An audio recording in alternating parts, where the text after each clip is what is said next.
Sistem Necromancer, Bab 1031 sampai dengan 1035. Bab 1031 Manfaat Ekspatriat. Treasure Island tak lagi seperti dulu. Lighthouse Street, yang dulunya tempat bajak laut dan tempat kotor, kini dipenuhi harpa dan puisi. Bahkan papan kayu yang tergantung di pintu kedai tidak lagi menampilkan daftar harga bir murah dan gadis-gadis baru, tetapi jadwal pertunjukan penyanyi keliling. Seolah-olah seluruh pulau telah menjadi tempat suci puisi dan lagu. Permintaan terhadap gulungan profesional juga meningkat. Wu Heng melihatnya dan dengan santai menyimpan gulungan karir yang dikeluarkan Mini.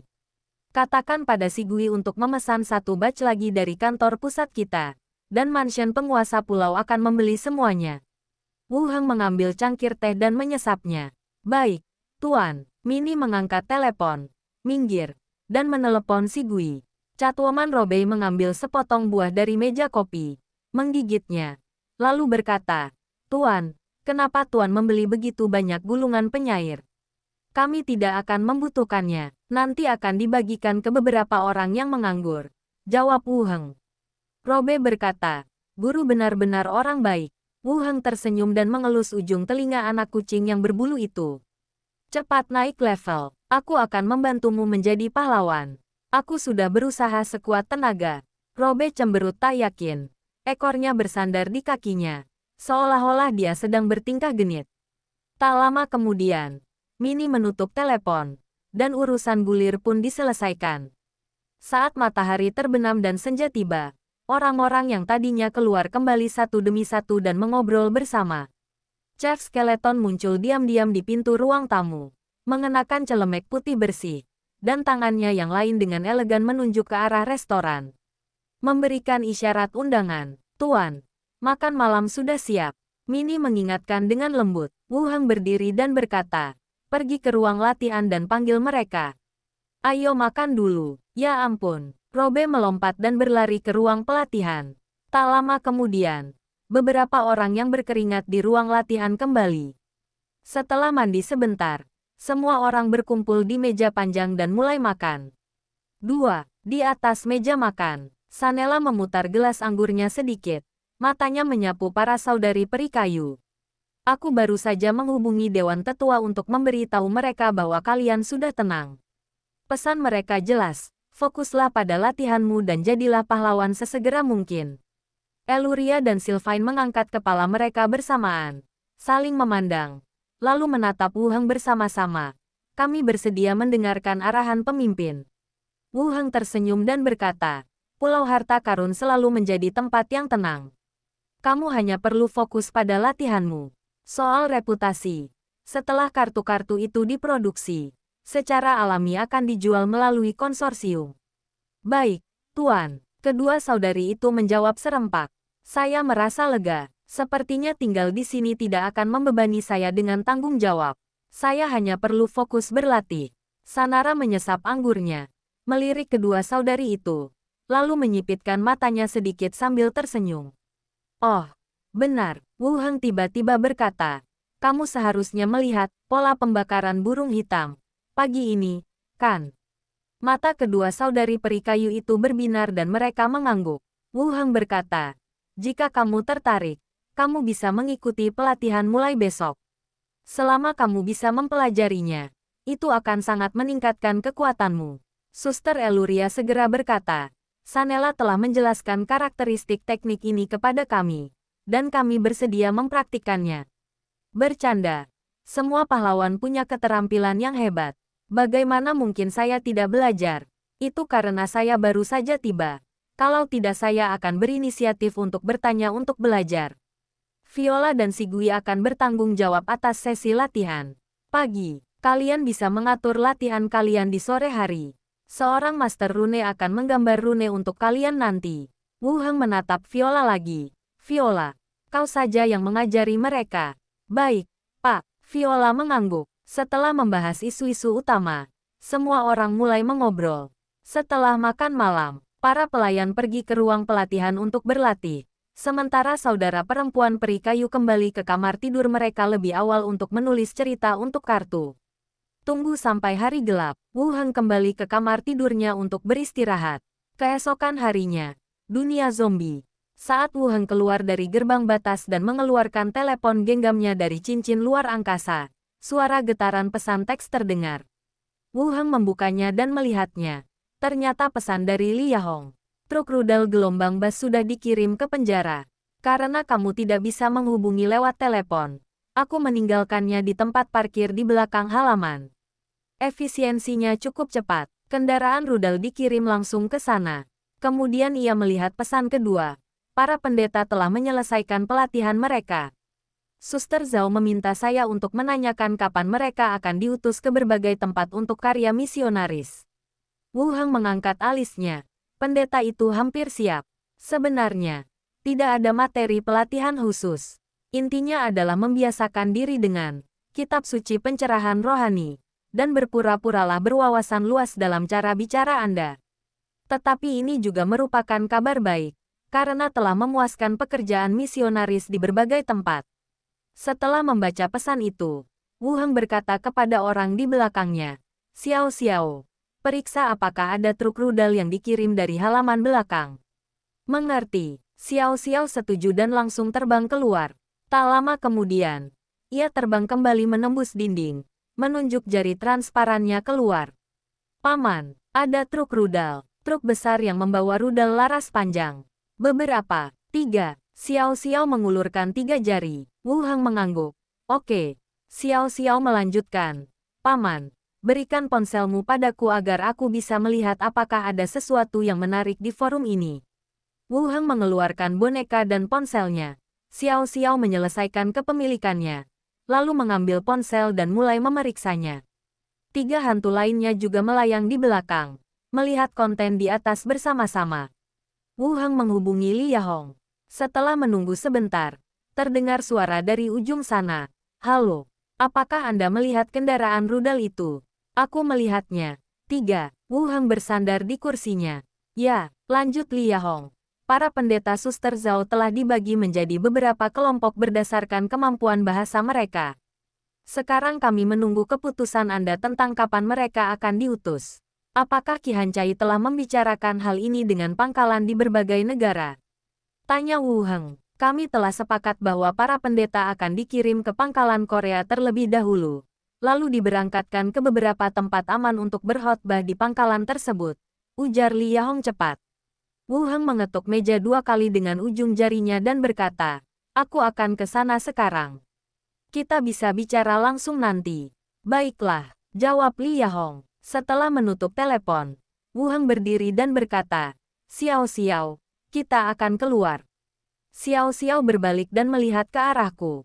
"Mau kemana?" "Kirim mobil misil ke Pulau Harta Karun dulu. Baru pergi ke area pusat untuk menemui ibumu," kata Wu Heng.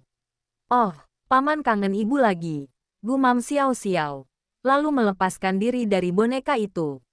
Wu Heng memasukkan boneka dan ponsel ke dalam cincin luar angkasa, membuka pintu dan berjalan keluar. Keempat hantu itu mengikutinya dari belakang. Xiao Xiao berkata sambil terbang, "Paman, forum ini penuh dengan postingan tentang sekte Lingqi. Sungguh luar biasa, luar biasa." Wu Heng mengoreksi dengan santai. Xiao Xiao tercengang. "Benarkah, Paman? Apakah kamu salah mengingatnya?" Wu Heng tidak banyak bicara dan langsung keluar dari gedung. Di tempat parkir di belakang halaman, 3 kendaraan rudal berwarna hijau militer terparkir di ruang terbuka. Di badan ramping kendaraan tersebut terdapat tabung peluncur besar berwarna hijau militer. Pekerjaan cat di samping menunjukkan jenis rudal. 2 adalah kendaraan sonik rendah Jackdaw yang dimodifikasi, dan 1 adalah kendaraan termite sonik rendah Jackdaw. Mungkin agar lebih mudah dibedakan, tandanya ada di bagian luar. Melihat kedua nama itu, Anda sebenarnya akan mengerti tujuan dari rudal tersebut. Yang pertama bersifat sonik rendah, yang merupakan rudal hipnotis jarak jauh. Dan yang kedua adalah cetak biru asli Jackdaw Hoof, rudal termit sonik rendah. Setelah hipnotis, akan ada efek membunuh musuh dengan suhu tinggi. Tampaknya keduanya dikirim. Wu Heng berjalan mendekat, membuka pintu pengemudi, dan melihat pengemudi kerangka duduk di dalam. Dia duduk dengan tenang di kursi pengemudi, dan hanya menoleh untuk melihat ketika pintu dibuka. Setelah memeriksa kendaraan rudal, Wu Heng menggunakan pintu garasi di dekatnya untuk membuka gerbang batas, dan kemudian memilih gerbang penghubung di dasar Pulau Harta Karun. Setelah memastikan jalan lancar di kedua sisi, gunakan kunci perunggu untuk membuka gerbang lagi. Pindahkan kendaraan rudal ke pangkalan peluncuran di dunia lain. Setelah semuanya selesai, Wu Heng kembali ke dunia zombie dan naik kendaraan off-road ke area pusat. Daerah pusat. Saat SUV mendekati gedung pusat, Wu Heng berkata kepada pengemudi kerangka, "Langsung pergi ke tempat parkir dan tunggu aku." Setelah mengatakan itu, sebuah lingkaran sihir muncul dan sosoknya menghilang. Keempat hantu itu segera terbang keluar dan mobil SUV itu langsung melaju ke tempat parkir. Tergantung. Pena Li Yahong menorehkan tinta panjang di dokumen itu. Ia berteriak dengan tatapan terkejut. "Wu Heng, kalau kau muncul seperti ini lagi, aku akan memasang 2 ranjau dan meledakkanmu." Wu Heng muncul di ruang terbuka di dalam kantor. Apa yang perlu ditakutkan? Wu Heng berjalan ke mesin kopi dan menuangkan secangkir kopi untuk dirinya sendiri. Li Yahong berkata, "Jika sesuatu tiba-tiba muncul saat Anda sedang bekerja, apakah Anda akan takut?" Wu Heng duduk menikmati kopinya, merasa ini masuk akal. Lalu berkata, "Benar. Aku akan mencoba datang ke rumahmu lain kali." Li Yahong memutar matanya ke arahnya, mengangkat telepon dan berkata, "Saya akan meminta Suster Zhao untuk datang sekarang." "Tidak perlu. Xiao Xiao sudah pergi ke sana dan mungkin sedang dalam perjalanan ke sini," kata Wu Heng. "Ya," Li Yahong mengangguk. Keduanya mengobrol sebentar. Lalu terdengar ketukan di pintu. Memasuki, Zhao Yanqiu mendorong pintu hingga terbuka dan masuk. Xiao Xiao juga muncul di sampingnya. "Halo, Bibi Yahong." Ekspresi Li Yahong langsung melembut. "Halo, Xiao Xiao. Aku sudah mengumpulkan beberapa film dan game asing untukmu. Nanti aku suruh pamanmu yang mengambilnya." "Benarkah? Bibi Yahong memang yang terbaik," kata Xiao Xiao gembira. Zhao Yanqiu mengabaikan putrinya dan berkata kepada Wu Heng, "Semua pendeta sudah mengenal kuil suci pencerahan spiritual dan dapat diutus kapan saja." "Di mana pakaiannya?" tanya Wu Heng. "Saat ini, setiap orang memiliki 1 set jubah upacara," lanjut Li Yahong. "Polanya membutuhkan waktu yang cukup lama untuk dibuat. Jadi untuk saat ini kami hanya bisa memakai 1 set untuk masing-masing orang, dan kami akan menerbitkan lebih banyak lagi nanti." Setelah jeda sejenak, ia melanjutkan, "Gereja di dalam pangkalan masih dalam tahap renovasi. Prosesnya akan memakan waktu sekitar 2 bulan. Kita gunakan beberapa tempat sementara dulu.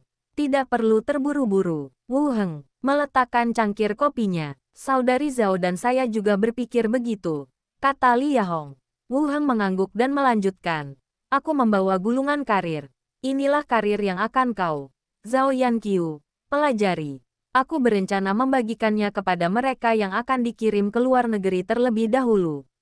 Para misionaris di pangkalan akan menunggu sebentar dan akan diberikan kepada mereka nanti." Ruang konferensi tiba-tiba menjadi sunyi. Gulungan karir seperti medali kehormatan di pangkalan. Saat ini, hanya anggota inti dan peneliti terkemuka yang mendapatkannya, dan kebanyakan dari mereka adalah ahli mesin dan alkemis.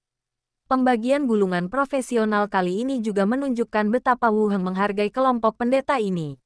Zhao Yanqiu berkata, "Kalau begitu, aku akan memberitahu para pendeta yang diutus untuk datang, dan kamu bisa mengirimkannya langsung kepada mereka." "Baiklah." Wu Heng setuju. Li Yahong menambahkan, "Jangan datang ke sini. Pergilah ke ruang konferensi berikutnya. Itu lebih besar." Zhao Yanqiu mengangguk, menelepon, dan menjelaskan masalahnya. Tak lama kemudian, suara langkah kaki yang padat terdengar di koridor. Mereka bertiga pun berdiri dan berjalan keluar kantor. Ruang konferensi. Wu Heng dan 2 orang lainnya mendorong pintu hingga terbuka dan masuk. 20 pasang mata menatap mereka sekaligus. Semua wajah muda, kebanyakan wanita, duduk di kedua sisi meja panjang dengan seragam rapi. Orang-orang ini sedang dilatih menjadi pendeta dan perlu dikirim ke pangkalan-pangkalan di luar negeri. Mereka memiliki kemampuan bahasa asing, sehingga umumnya masih muda. Kepala, wakil kepala, Suster Zhao, semuanya. Silakan duduk. Zhao Yanqiu menunggu sampai semua orang duduk sebelum melanjutkan. Sebagai personel yang ditugaskan dari luar pangkalan, pemimpin punya hadiah khusus untuk kalian. Udara tiba-tiba membeku. Tatapannya kembali tertuju pada Wu Heng. Dan dengan lambaian tangannya, gulungan-gulungan muncul di atas meja. Kau seharusnya sudah mendengar tentang gulungan-gulungan profesional. Saat kau keluar, kau akan mewakili Sekte Lingqi dan Istana Yama. Inilah hadiah yang pantas kau dapatkan. Teriakan tak terduga datang dari sang pendeta. Masalah gulungan profesional bukanlah rahasia di pangkalan. Dan mereka yang dapat memperoleh gulungan tersebut semuanya memiliki status yang sangat tinggi. Entah mereka adalah orang-orang pertama yang mengikuti pemimpin dan telah memberikan kontribusi, atau mereka adalah orang-orang yang telah memberikan kontribusi besar bagi pengembangan basis. Orang-orang seperti kita sebenarnya bisa mendapatkan gulungan, dan kita bisa mendapatkan kekuatan khusus tanpa membangkitkan kekuatan super kita di masa mendatang. Suasana di ruang rapat membeku.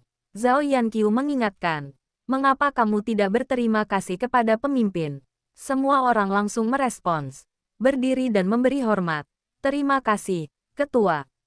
Kami tidak akan pernah mengecewakan Anda. Wu Heng mengangguk. Zhao Yanqiu akan mengirimkannya kepadamu nanti. Dia juga akan mengajarimu cara menggunakan beberapa kemampuanmu. Kau pasti tidak akan lebih buruk dari orang-orang berkemampuan khusus itu di masa depan. Terima kasih, Ketua. Semua orang semakin bersemangat. Bagikan, kata Wu Heng sambil tersenyum. Zhao Yanqiu membagikan gulungan itu satu persatu dan mengajari mereka cara menggunakannya. Setelah gulungan-gulungan itu dibagikan, semua pendeta pulang dengan perasaan puas. Hanya Wu Heng, Li Yahong dan Zhao Yanqiu yang tersisa di ruang konferensi. Wu Heng berkata, besok, kita bisa menghubungi Qi Hancai dan mengatur pengiriman para pendeta ke berbagai tempat di luar negeri, dan pastikan untuk menyiapkan beberapa pengawal pendamping. Luo, aku akan mengaturnya besok. Li Yahong mengangguk. Baik, Wu Heng mengeluarkan gulungan yang tersisa dan berkata kepada Zhao Yanqiu, sisanya bisa kau simpan dan berikan kepada pendeta lainnya. Baiklah, Zhao Yanqiu memeluknya. Li Yahong melirik jam dan melanjutkan. Kafetaria sudah buka untuk makan malam. Ayo makan dulu. Oke, mereka bertiga keluar dari ruang rapat bersama-sama. Zhao Yanqiu mengembalikan gulungan itu ke kamarnya. Dan mereka bertiga berjalan menuju kafetaria. Pulau Harta Karun. Setelah makan malam, rumah besar itu menjadi hidup.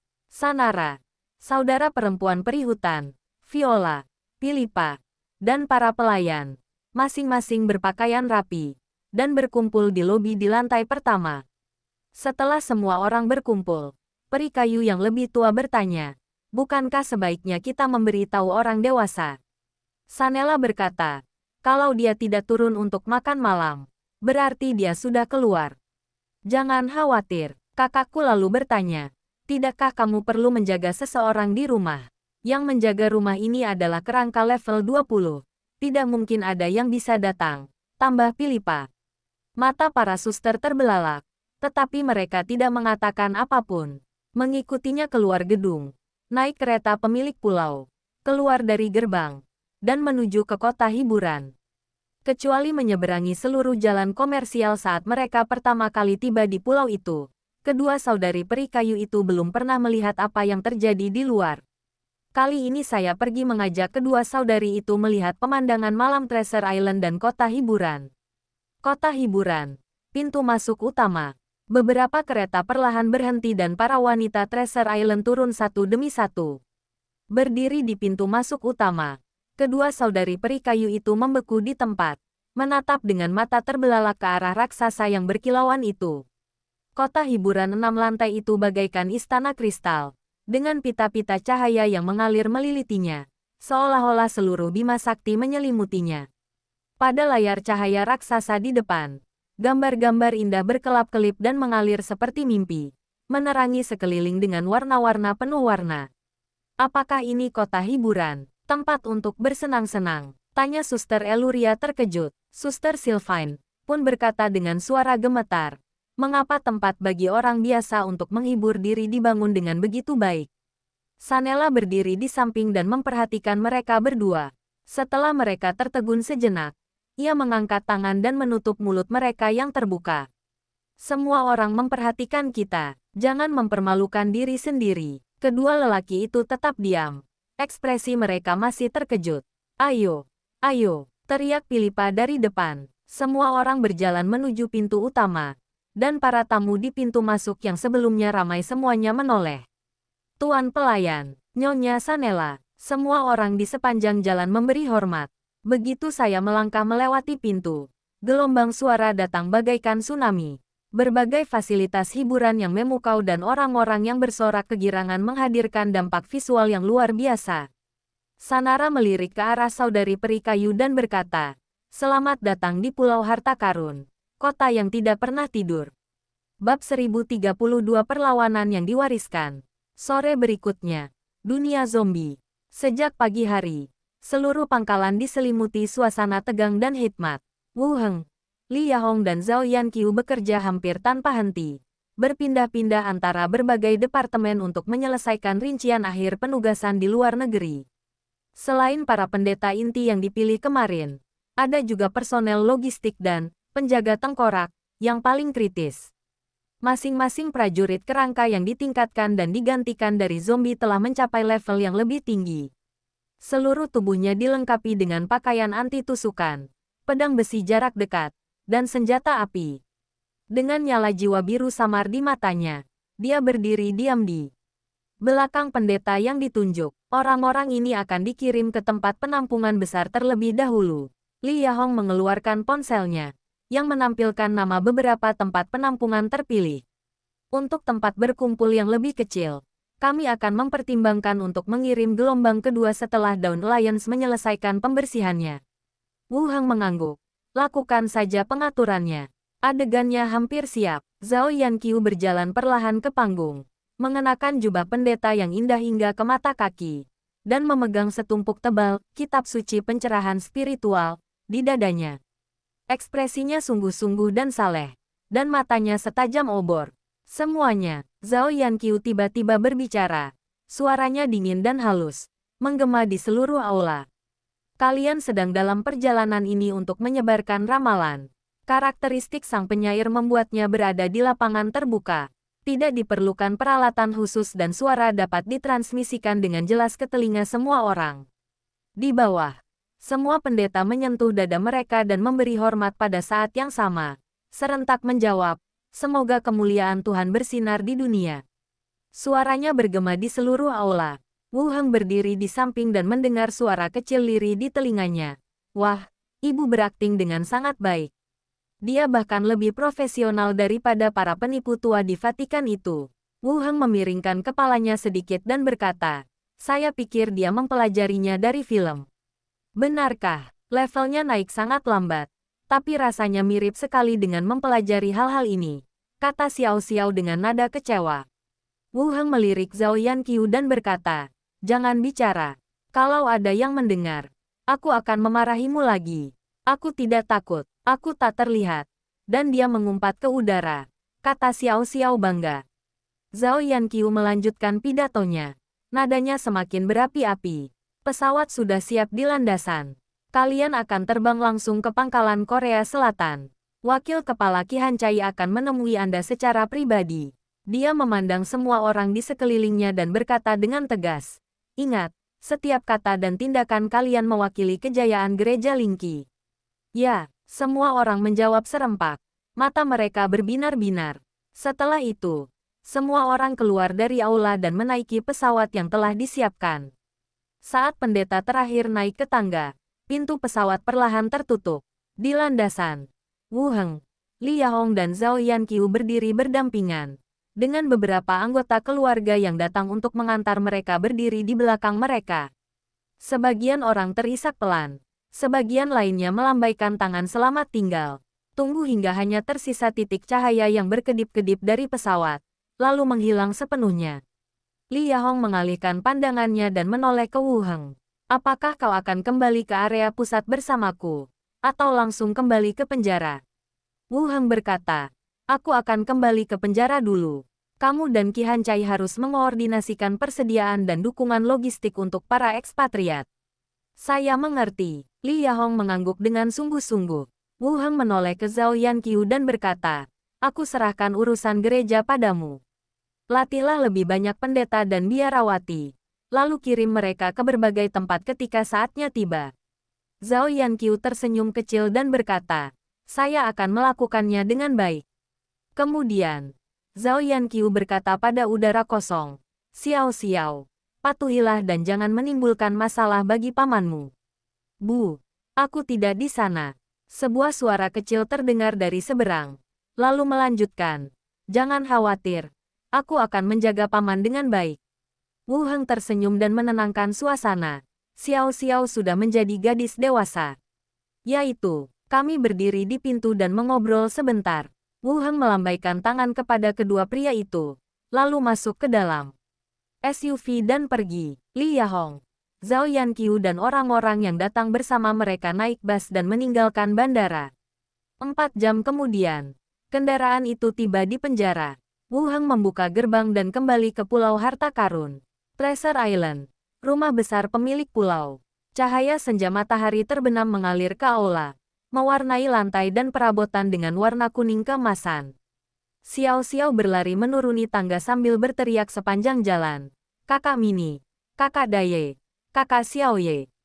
Tanpa menunggu jawaban dari pihak lain, dia langsung bergegas masuk ke halaman.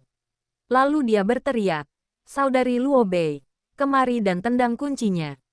Wu Heng baru saja turun ke bawah dan melihat ke arah Xiao Xiao.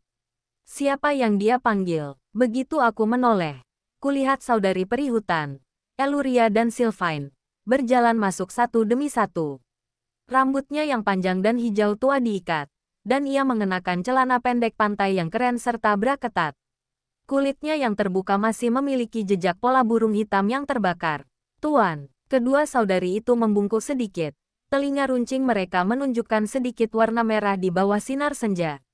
Ia agak malu dengan pakaiannya saat itu. Ia ragu sejenak, tetapi tetap berdiri dengan percaya diri. Wu Heng mengangguk.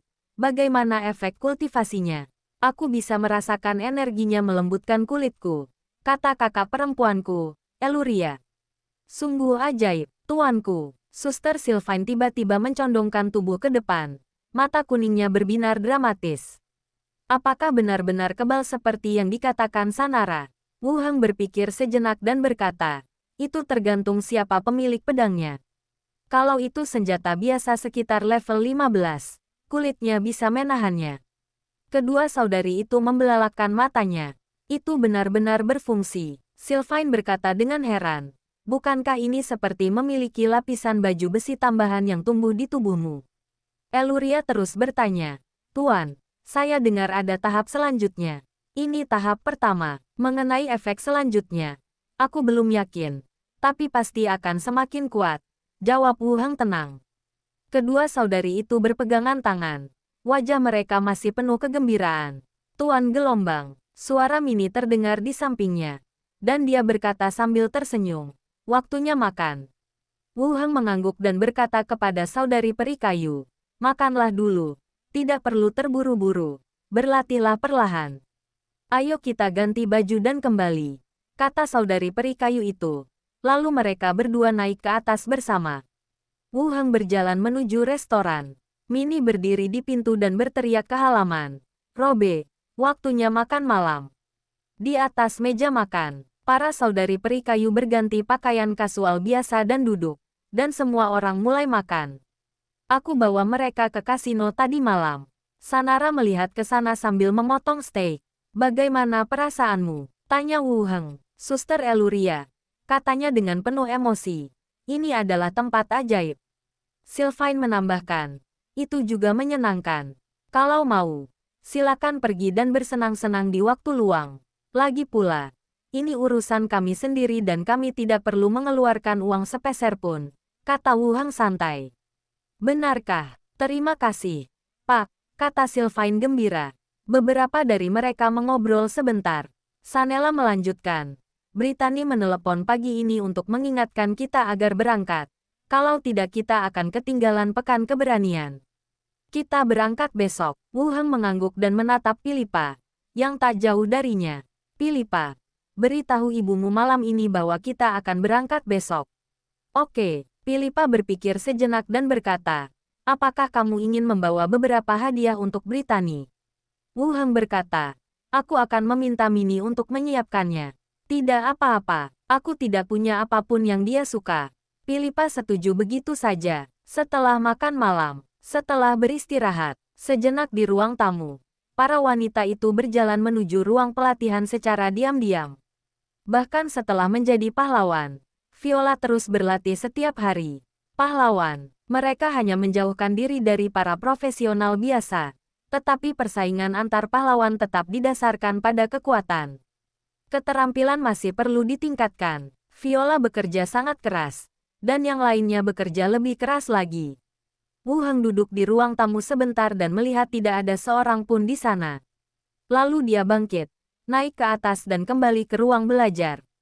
Saat mendorong pintu hingga terbuka, boneka yang dikendalikan Glenda setengah berbaring di kursi goyang di dekat jendela, mengenakan gaun panjang beludru, dan ada cabang-cabang yang berbunga di dalam botol kristal di ambang jendela. Seperti seorang wanita bangsawan yang sedang menikmati waktu luang. Di mana mereka? Wu Heng duduk di seberangnya. Mau main? Glenda mengetuk-ngetukkan jari kakinya ke lantai, dan kursi goyangnya mengeluarkan suara yang menenangkan. Ada bar baru di Commercial Street, dan ku dengar ada pertunjukan menyanyi. Kenapa kamu tidak ikut kami melihat-lihat? Kenapa kamu selalu di rumah? Tanya Wu Heng. Saya sudah tua sekarang dan saya tidak tertarik lagi dengan hal-hal ini. Bisakah kamu lebih besar dari ibuku? Glenda menoleh dan berkata dengan sedih. Kalau dia dengar, dia bakal marah lagi padamu. Wu Heng tersenyum dan melanjutkan. Brittany menelepon hari ini dan mengingatkan kita bahwa sudah waktunya berangkat ke kerajaan Yeko. Waktunya berangkat. Boneka Glenda sedikit condong ke depan. Wajahnya yang seputih porselen berkilau lembut di bawah cahaya. Ingat, tujuan perjalanan ini adalah untuk mengukuhkan citramu sebagai dewa, yang juga akan sangat bermanfaat bagi perkembangan kultus kebangkitan spiritual. Wu Heng berkata, jika saatnya tiba, aku akan mendapatkan beberapa meriam penghormatan lagi dan memerintahkan helikopter untuk menjatuhkan kelopak bunga dari langit. Sombong, komentar Glenda, ledakan gelombang. Wu Heng hendak berbicara ketika terdengar 3 kali ketukan di pintu. Lalu, keheningan mencekam menyelimuti luar pintu. Biasanya, jika pembantu datang, mereka akan langsung memanggil saya setelah menutup pintu. Wu Heng melirik Granda, lalu berdiri dan membuka pintu. Di luar pintu, alkemis kerangka berlengan 6 berdiri diam seperti patung dan menyerahkan sebotol ramuan kepadanya. Ramuan kekuatan Grandmaster. Wu Heng mengangkat alisnya, dan botol kedua ramuan Raja Mayat pun dikeluarkan. Formula ramuan Raja Mayat berbeda dari yang sebelumnya, dan memerlukan kondensasi yang dibentuk oleh kristal cahaya bulan sebagai salah satu bahan. Namun, kondensasi ini memerlukan waktu untuk terbentuk. Jadi meskipun dengan nukleus milik Korsking, efisiensi produksinya masih lambat. Sudah cukup lama sejak terakhir kali saya meminum ramuan Raja Mayat. Teruslah membuatnya. Wu Heng mengambil ramuan itu, dan sang alkemis tengkorak membungkuk dan mundur. Kembali ke ruang kerja, Glenda menoleh dan bertanya, apa yang terjadi? Botol kedua ramuan Raja Mayat sudah siap. Wu Heng menggoyangkan botol kaca di tangannya, dan ramuan itu pun bersinar di bawah cahaya. Glenda menutup bukunya dan berkata, sempurna. Mari kita lihat apakah aku bisa membangkitkan kemampuan baru kali ini. Saya merasa peran negara adik kuasa semakin terbatas, dan sebenarnya tidak seberguna keterampilan, kata Wu Heng. Tentu saja, Glenda kembali menggoyangkan kursi goyangnya. Kekuatan super adalah kemampuan yang kau dapatkan saat meminum ramuan itu. Kekuatan super itu diberikan secara cuma-cuma. Keterampilan awalnya dikembangkan untuk pertempuran atau tujuan tertentu. Jadi perbedaan antara keduanya jelas. Benar, Wu Heng duduk dan menarik napas dalam-dalam. Aku mau minum. Kalau ada masalah, jangan lupa selamatkan aku.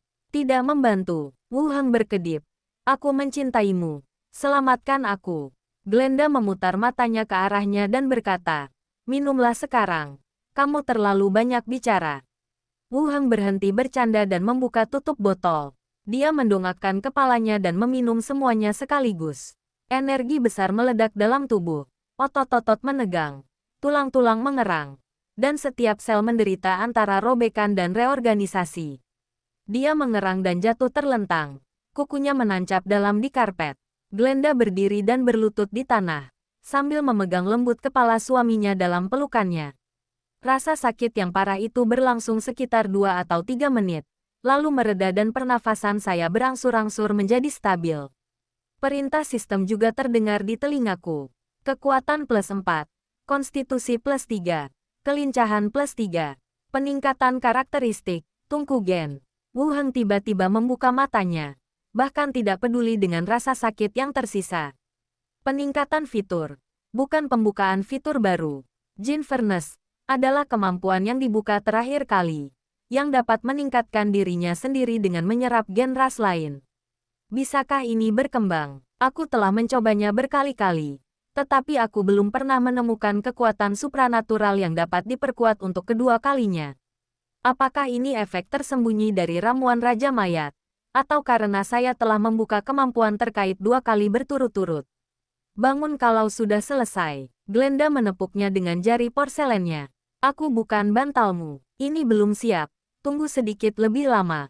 Jangan beri aku itu. Glenda mencengkeram telinganya. Kalau kau berani menyeka keringatmu di rokku, aku lempar kau keluar jendela. Wu Heng duduk tegak dan berkata, berdarah dingin dan kejam. Kekuatan super apa yang kau bangkitkan kali ini? Tanya Glenda. Tidak ada kemampuan baru. Wu Heng berhenti sejenak dan melanjutkan. Namun, kemampuan Jin Furnace tampaknya telah ditingkatkan. Promosi. Apa maksudnya? Glenda kembali ke kursi malasnya. Tunggu sebentar, biar aku yang memeriksanya. Wu Heng pun duduk kembali di kursinya, membuka panel, dan mulai memeriksa efek instan dari kekuatan supernatural tersebut. Wadah peleburan gen, dengan mengonsumsi vitalitasnya sendiri. Sel-sel digabungkan ke dalam rantai gen organisme apapun yang diketahui, memperoleh karakteristik fisiologis dan mewarisi ketahanan spesifik. Wu Heng membacanya kata demi kata, dan ketika dia melihat beberapa kata terakhir, alisnya langsung mengernyit. Dibandingkan dengan pengenalan terakhir, kali ini, ada tambahan, warisi resistensi spesifik, di bagian akhir. Mewarisi resistensi spesifik, pewarisan tampaknya agak berbeda dari fusi gen yang disebutkan di atas. Glenda duduk di samping dan menunggu sebentar. Melihatnya tak bergerak, ia berkata, kau telah dilumpuhkan oleh Sun Wukong. Apa yang kau rasakan? Wu Heng mengangkat kepalanya dan berkata, di tungku gen sebelumnya, resistensi warisan spesifik muncul. Warisan, ulang Glenda. Lalu berkata, mudah dipahami. Ambil mayat sebagai contoh. Kau akan mendapatkan resistensi yang sama dengan mayat yang kau serap sebelumnya. Aku bertanya-tanya apakah aku bisa menggunakan mayat yang sama berulang kali untuk mendapatkan perlawanan. Wu Heng mengungkapkan keraguannya. Coba saja, kita punya banyak organ dalam, kan? Glenda juga tertarik. Wu Heng mengangguk dan mengeluarkan sebuah toples organ dari cincin luar angkasanya. Ada catatan di toples itu yang bertuliskan, hitungan pizza. Count Pizza adalah nama Xiao Xiaoku, dan pemilik organ di dalamnya adalah pemimpin klan vampir sebelumnya. Dia sebelumnya ingin mengambil kembali posisi Lilith sebagai pemimpin, tetapi dibunuh oleh Wu Heng di wilayah vampir. Ayo mulai, kamu harus kembali istirahat nanti, kata Glenda. Wu Heng mengangguk, membuka toples organ, mengeluarkan sepotong organ dalam, memotong sepotong dengan pisau perak, dan langsung menelannya. Semburan energi menyelimuti potongan daging itu dan kemudian memecahnya. Segera setelah itu, perintah sistem akan muncul. Resistensi sihir darah meningkat. Bab 1033 Perlawanan Radiasi. Resistensi sihir darah meningkat. Setelah diserap, ia tidak membawa karakteristik ras apapun, tetapi malah meningkatkan ketahanan sihir yang unik bagi vampir. Bagaimana? Ada perubahan khusus? Tanya Glenda dari samping. Wu Heng melenturkan jari-jarinya dan menjawab, ini telah meningkatkan ketahananku terhadap sihir darah. Mulai sekarang, mantra vampir akan jauh kurang efektif melawanku. Hanya perlawanan. Tanya Glenda penasaran. Hanya perlawanan yang muncul. Jawab Wu Heng. Lalu berkata, aku akan mencoba melihat apakah aku bisa meningkatkannya berulang kali. Setelah berkata demikian, ia memotong bagian organ dalamnya yang lain dan menelannya. Kali ini, tidak ada perintah yang muncul. Tampaknya gen seseorang hanya dapat dibuka satu kali. Berdasarkan karakteristik Jin Furnace, yang dipadukan adalah rantai gen target, bukan energi di beberapa jaringan yang tersisa. Sebelum Glenda sempat bertanya lebih lanjut, Wu Heng berbicara terlebih dahulu. Organ internal yang sama hanya dapat diserap satu kali.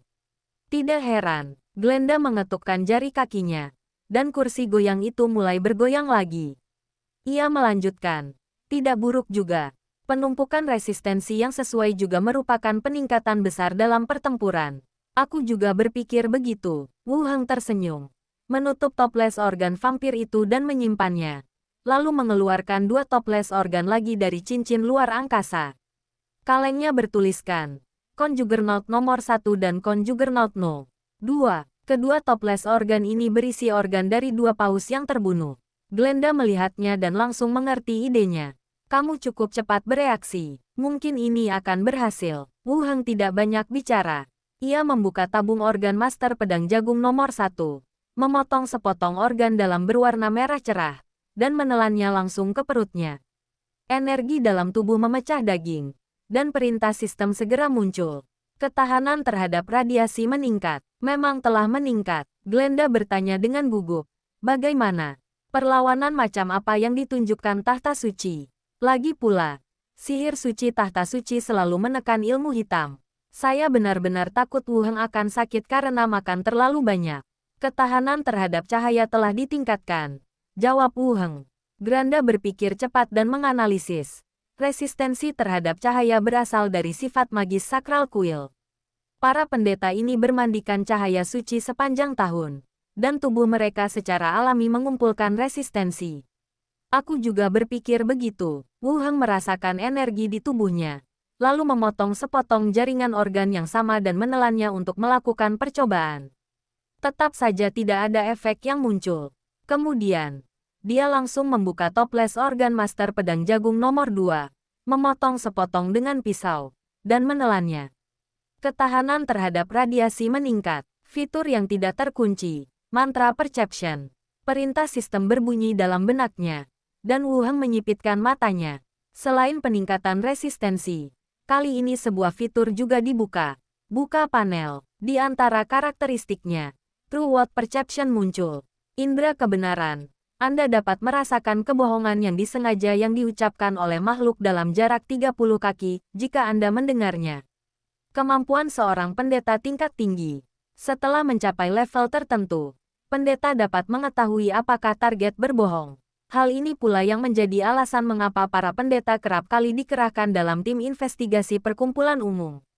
Tentu saja, ini juga memiliki batasan tertentu. Level pendeta harus lebih tinggi dari level target. Tetapi jika pihak lain memiliki cara untuk menyembunyikannya, akan sulit untuk mendeteksinya. Tanpa diduga, saya juga mengintegrasikan karakteristik ini. Setelah memeriksa mantra persepsi, Wu Heng terus mencari resistensi yang telah dibukanya di panel. Setelah mencari beberapa kali, saya menemukan peningkatan resistensi di bawah Jin Furnace. Wadah peleburan gen, dengan mengonsumsi vitalitasnya sendiri, sel-sel digabungkan ke dalam rantai gen organisme apapun yang diketahui, memperoleh karakteristik fisiologis dan mewarisi ketahanan spesifik. Resistensi spesifik, resistensi sihir darah plus 20%. Tahanan cahaya plus 45%. Peningkatan tersebut juga mencakup persentase. Jika saya menumpuknya hingga 100%, saya akan kebal terhadap kerusakan sihir suci. Apakah masih efektif? Tanya Glenda ketika melihatnya terdiam lagi. Efektif. Kumpulkan lebih banyak jenazah personel Vatikan di masa mendatang, kata Wu Heng. Glenda berkata dengan santai. Gereja ini begitu besar. Bukankah mudah untuk mendapatkan beberapa pendeta? Kamu benar. Saat keduanya sedang berbicara, 3 hantu terbang masuk melalui dinding. Paman, Xiao Xiao dengan gembira berjalan berkeliling dan bertanya, mengapa kamu belum tidur? Wu Heng melirik jam. Sudah hampir pukul 11. Aku baru saja mau tidur. Kamu kemana? Ada kedai di Jalan Laitos. Dan ada seorang penyair yang bermain piano dan bernyanyi. Jawab Xiao Xiao Piao di sampingnya. Apakah kamu bernyanyi dengan baik? Xiao Xiao berpikir sejenak dan berkata, nyanyiannya tidak sebagus nyanyian ibuku, tapi nadanya cukup ceria. Penny tersenyum dan berkata, ini cuma kedai kecil di daerah perumahan. Lumayan juga ada orang seperti ini. Memang benar. Tapi pub ini memang sangat ramai. Dan orang-orang di sana bahkan berdansa, sahut Xiao Xiao.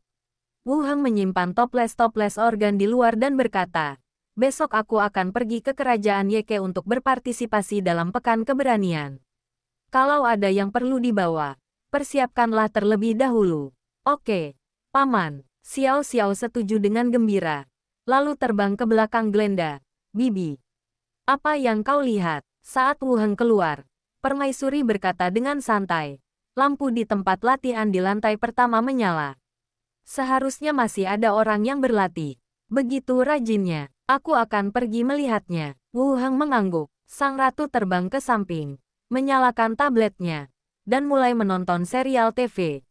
Wu Heng pun membuka pintu dan keluar dari ruang kerja. Saat menuruni tangga, seluruh lantai pertama terbenam dalam kegelapan yang sunyi. Hanya cahaya putih terang yang keluar dari celah pintu ruang pelatihan. Saat Wu Heng mendorong pintu hingga terbuka, suara tajam menembus udara datang ke arahnya. Saudara perempuan peri kayu, Eluria, terlihat bagaikan mesin canggih, berulang kali melakukan gerakan memotong. Setelan latihannya yang polos basah oleh keringat dan melekat pada otot punggungnya yang terbentuk dengan jelas. Butir-butir keringat jatuh dari ujung rambutnya, meninggalkan bercak-bercak di lantai. Tuanku, Eluria berhenti dan berbalik. Apakah aku mengganggu istirahatmu? Wu Heng berjalan mendekat dan bertanya, apakah kamu tidak lelah berlatih selarut ini? Eluria menyeka keringat di dahinya dengan pelindung pergelangan tangannya. Saya terlambat siang ini, dan saya masih harus berlatih. Intensitas latihanmu biasanya setinggi itu. Tidak buruk. Eluria tersenyum dan melanjutkan. Adikku berbakat. Jadi aku harus bekerja lebih keras. Jangan sampai dirimu lelah. Intensitasnya selalu sama. Tidak apa-apa. Eluria memutar matanya dan berkata, Pak, bisakah Anda memberi saya saran? Wu Heng mengangkat alisnya. Kau ingin aku menjadi rekan tandingmu? Ujung telinga peri kayu itu langsung memerah. Aku tidak berani. Wu Heng melirik waktu pada jam mekanis di dinding dan melonggarkan kerahnya. 1 ronde. Ayo tidur lebih awal setelah selesai. Ya, mata Eluria berbinar. Wu Heng berjalan ke rak senjata dan mengeluarkan tongkat besi panjang. Eluria mengangkat alisnya. Kamu pakai tongkat panjang.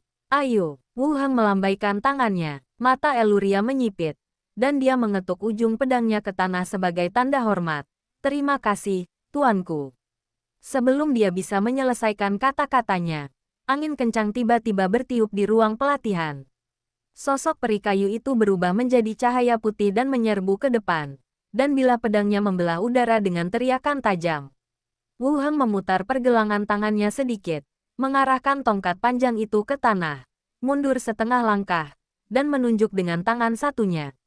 3 anak panah air kristal mengembun dalam sekejap dan melesat keluar. Sosok Eluria tiba-tiba menjadi kabur. Sepatu bot kulit itu melangkah di atas lempengan batu. Kepangan panjangnya terayun seperti cambuk, dan seluruh orang itu berubah menjadi bayangan putih. Panah air menembus bayangan virtual yang ditinggalkannya satu demi satu, meledak menjadi bunga es di dinding batu. Dapat dilihat bahwa lawan mempunyai pemahaman yang sangat baik terhadap kesadaran tempur dan ritme kecepatan. Wu Heng menatap pihak lain yang mendekat dengan cepat, mengangkat alisnya sedikit, dan sengaja menekan kecepatan panah air. Mata Eluria berbinar-binar. Ia memanfaatkan momen ketika sihirnya menghilang dan menghentakkan kaki ke tanah. Bagian belakang baju latihannya berderak saat otot-ototnya meledak. Pedang panjang yang terbungkus cahaya pedang itu menebas kepala. Sebelum ujung pedang itu tiba, energi pedang yang tajam mengamuk bagai angin kencang. Wu Heng tersenyum dan berbalik ke samping. Bila pedangnya menyapu hidungnya, pupil mata Eluria tiba-tiba mengecil. Dan ia memutar pergelangan tangannya untuk mengubah gerakan dari tebasan menjadi tebasan. Wu Heng menangkis batang besi di depannya. Dentang, di tengah suara benturan logam yang memekakkan telinga, telapak tangan Ethel terasa mati rasa. Ia hanya merasa bahwa yang ditabraknya bukanlah batang besi, melainkan perisai baja hitam berat yang ditempa oleh para kurcaci. Sebelum ia sempat menyesuaikan posturnya, tongkat panjang itu mengenai pergelangan kakinya dengan tepat. Eluria merasa pusing dan pinggangnya terkilir. Ia ingin menyesuaikan posturnya lagi di udara. Tetapi 3 sentuhan dingin mendarat di tenggorokan, jantung, dan alisnya hampir bersamaan. Sudah berakhir. Eluria mendongak ke ujung tongkat yang tergantung di antara kedua alisnya. Jakunnya berguling-guling dengan susah payah. Saya dikalahkan oleh penyihir dalam pertarungan jarak dekat. Ini terlalu palsu. Wu Heng melempar tongkat besi itu dengan santai. Dan tongkat itu mendarat tepat di rak senjata dengan bunyi dentang. Kemudian, ia mengulurkan tangan dan menarik peri kayu yang tergeletak di tanah. Kau, suara Eluria terdengar datar. Kau bukan ahli nujung. Sambil berbicara, dia menundukkan kepalanya untuk melilitkan tali yang putus di gagang pedang. Wu Heng tersenyum dan berkata, siapa bilang penyihir tidak bisa jago bertarung jarak dekat? Aku juga sudah berlatih keras beberapa waktu. Mata Eluria terbelalak, tapi rumor yang beredar bilang kamu baru jadi pemain profesional 2 tahun lebih. Wu Heng mengangkat alisnya. Mungkin aku punya bakat dalam pertarungan jarak dekat. Kau agak terlalu kuat. Eluria bahkan lebih terkejut. Kau juga sangat cakap. Kalau kau jadi pahlawan, mungkin kau bisa mengalahkanku. Wu Heng melirik langit. Ayo pergi. Istirahatlah lebih awal dan berlatihlah dengan benar. Baik, Tuan. Keduanya berjalan keluar dari ruang pelatihan bersama. Dalam perjalanan ke atas, nada bicara Eluria masih dipenuhi keterkejutan dan ketidakpercayaan. Ketika mereka sampai di kamar masing-masing, Eluria berkata dengan canggung, Tuanku, saya akan kembali dulu. Baiklah. Sampai jumpa besok. Wu Heng mengangguk. Eluria kembali ke kamarnya. Dan Wu Heng juga kembali ke kamar tidurnya. Saat aku masuk ke kamar tidur, ruangannya redup. Sanara tidak datang hari ini. Setelah berpikir sejenak, aku bisa tahu alasannya. Besok kami akan pergi ke kerajaan Yeko untuk berpartisipasi dalam pekan keberanian, yang akan berlangsung setidaknya setengah bulan. Sanara awalnya akan ikut dengan kami. Hari ini adalah malam terakhir, jadi tentu saja saya harus memberikannya kepada orang lain. Wu Heng mengeluarkan ponselnya dan mengirim pesan kepada Mini. Apakah kamu sudah tidur? Notifikasi pesan berbunyi hampir seketika. Tidak, saya sedang mengobrol dengan Robey. Wu Heng tersenyum dan mengetik cepat. Aku bebas malam ini. Mau menginap bersama? Oke, aku akan ke sana sekarang. Mau panggil Annette, Robert, dan yang lainnya. Ayo pergi bersama. Setelah mengirim pesan, dia meletakkan teleponnya. Wu Heng berbaring telentang di atas bantal, sambil memandangi bayangan pohon yang bergoyang di langit-langit. Langkah kaki yang mendekat dari luar pintu tiba-tiba terhenti, lalu terdengar ketukan di pintu. Datang, engsel pintu berputar, dan Mini menyembulkan kepalanya terlebih dahulu. Telinga kelinci hitamnya bergetar sedikit, lalu dia masuk dengan cepat. Malam ini ia mengenakan gaun tidur tule hitam. Rendanya beriak saat ia bergerak, dan kakinya yang jenjang terlihat samar-samar di balik kain kasa. Robey mengikutinya dari dekat, mengenakan gaun tidur biru muda. Ekor kucing itu diangkat tinggi, dan rantai perak berkilau diikatkan di pergelangan kakinya. Annette menutup pintu perlahan-lahan, dan telinga kelinci putihnya yang terkulai tampak seperti 2 bulu lembut. Guru, teriak mereka bertiga serempak. Di luar dingin, Wu Heng membuka tangannya. Ketiga gadis itu dengan gembira meringkuk dalam pelukannya. Lidah merah muda mereka menjulur bersamaan. Hari berikutnya, Wu Heng menyelesaikan penguatan tulang roh jahatnya lebih awal. Dan setelah mencucinya sebentar, dia kembali ke ruang belajar dan meletakkan semua produk elektronik yang perlu dibawa oleh hantu ke dalam cincin luar angkasa. Saat Philippa belum ada di sini, dia mengeluarkan cangkang kura-kura ramalan untuk melihat apakah perjalanan ini akan berdampak pada Treasure Island. Sambil memegang cangkang kura-kura di tangannya, dia bertanya-tanya apakah berbahaya baginya untuk pergi ke Pulau Harta Karun Kerajaan Yeko. Dia membacanya dalam hati 3 kali dan menggoyangkan tempurung kura-kura itu dengan lembut. Terjadi banyak guncangan. Koin itu meluncur keluar dari tempurung kura-kura, berputar di tanah, lalu berhenti. Wu Heng dan keempat hantu lainnya membentuk lingkaran dan melihat ke sekeliling. 3 koin menghadap ke atas. Semoga beruntung. Wow, Daji. Sudah kubilang pulau kita tak tertembus. Seru Xiao Xiao. Wu Heng juga sangat puas. Ia mengambil uang itu dan memasukkannya kembali ke dalam cangkang kura-kura. Sepertinya kita tidak akan kesulitan meninggalkan pulau harta karun. Xiao Xiao melanjutkan. Hitung apakah partisipasi kita dalam pekan keberanian akan berjalan lancar. Benny berkata, pamanmu level 20. Dan dia merahasiakannya. Jadi seharusnya tidak ada masalah. Tidak masalah. Ayo kita hitung saja. Gumam Xiao Xiao. Bagus sekali. Wu Heng memegang cangkang kura-kura di tangannya dan berpikir. Apakah perjalanan menuju pekan keberanian di kerajaan Yeke akan lancar? Ulangi sebanyak 3 kali dalam hati dan goyangkan tempurung kura-kura. Setelah terdengar suara gemerisik, koin-koin itu terjatuh. Keempat jiwa dari satu orang terus menunduk. Dan mata mereka berubah. 3 koin. 1. Menghadap ke atas. Hanya ada satu yang menunjuk ke atas. Apa itu? Xiao Xiao menoleh dan melihat ke atas. Ketiga hantu lainnya juga berbalik dan melihat pada saat yang sama. Wu Heng berkata, ping. Beberapa hantu mengerutkan kening pada saat yang sama. Kalau seri, seharusnya tidak terlalu buruk, kan? Tanya Benny. Wu Heng mengambil koin itu dan memasukkannya kembali ke dalam cangkang kura-kura. Ia mengerutkan kening dan berpikir sejenak sebelum berkata, bukan, ini bukan tentang baik atau buruk. Ramalan yang kulakukan berhubungan denganku. Jika seseorang bisa mengancam seorang pahlawan, berarti pihak lain juga berada di level pahlawan. Tahta suci, seru sang ratu. Lalu langsung menambahkan, itu tidak benar. Bukankah operasimu kali ini dirahasiakan? Apakah ratu kecilmu mengkhianatimu? Bagaimana mungkin? Britani tidak seperti itu. Dan ada kontrak perbudakan, kata Wu Heng. Ruangan itu menjadi sunyi. Xiao Xiao melihat ke kiri dan ke kanan. Lalu bertanya, apakah kita masih pergi? Wu Heng berpikir sejenak. Ayo pergi. Sekarang setelah kita mengetahui langkah musuh selanjutnya, kita harus pergi.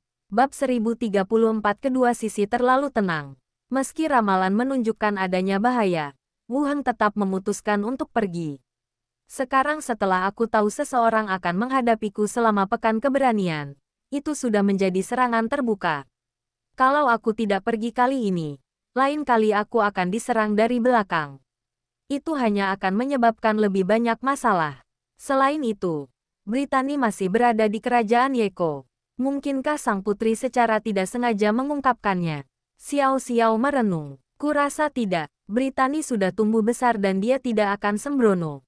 Glenda mengungkapkan pikirannya. Wu Heng juga setuju dengan pandangan ini. Dengan mengatakan, jika kita mengirimkannya ke gereja suci melalui surat, tidak akan ada cukup waktu. Saya punya telepon seluler dan radio. Jadi saya dapat mengirimkan pesan dengan cepat. Radio di sisi Vatikan terutama digunakan untuk komunikasi antara kantor pusat asosiasi dan katedral, dan dipantau oleh kami. Tidak mungkin untuk mengirimkan pesan melalui radio.